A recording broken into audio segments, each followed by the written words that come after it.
Welcome, everyone. My name is Sarah Hallis, and I work here at SuccessWorks as the Experiential Education Coordinator. We are so excited to have you here at Taste of Success, Clinical and Mental Health. We have an exciting time to get scheduled together this afternoon and some wonderful panelists joining us. We may have more panelists joining us, but for now we would like to start with Amy. And Amy, thank you so much for being here and sharing your story and your experiences with us. So is this the part where I just introduce myself, or do you want me to talk a little bit about my background? Yes, we'd like you to introduce yourself and tell us about your background, please. Okay. I'm Amy Altonhouse. I am a licensed clinical psychologist. I was an undergraduate psychology major in Madison, 1968 until 1972.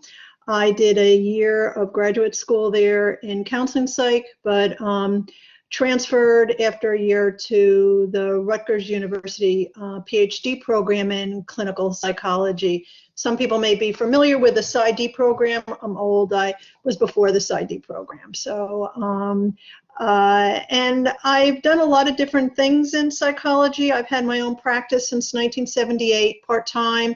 I went full-time private practice in 1984.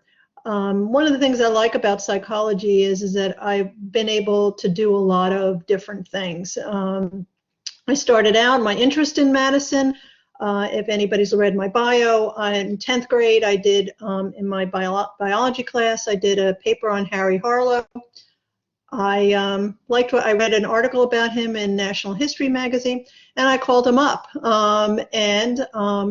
he invited me out to his lab, and so he gave me a tour. I came out with my mother, and we had a tour of his lab, and I said, this is where I'm going.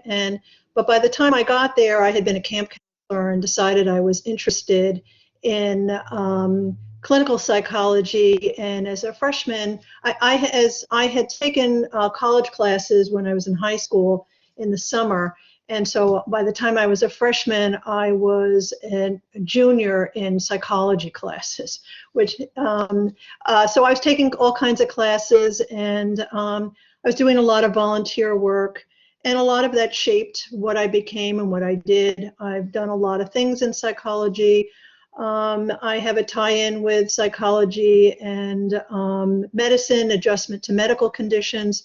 For 35 years, I did forensic work. I do discipline reviews before the professional boards, although I've stopped doing a lot of my forensic evaluations, but I still do therapy for discipline professionals.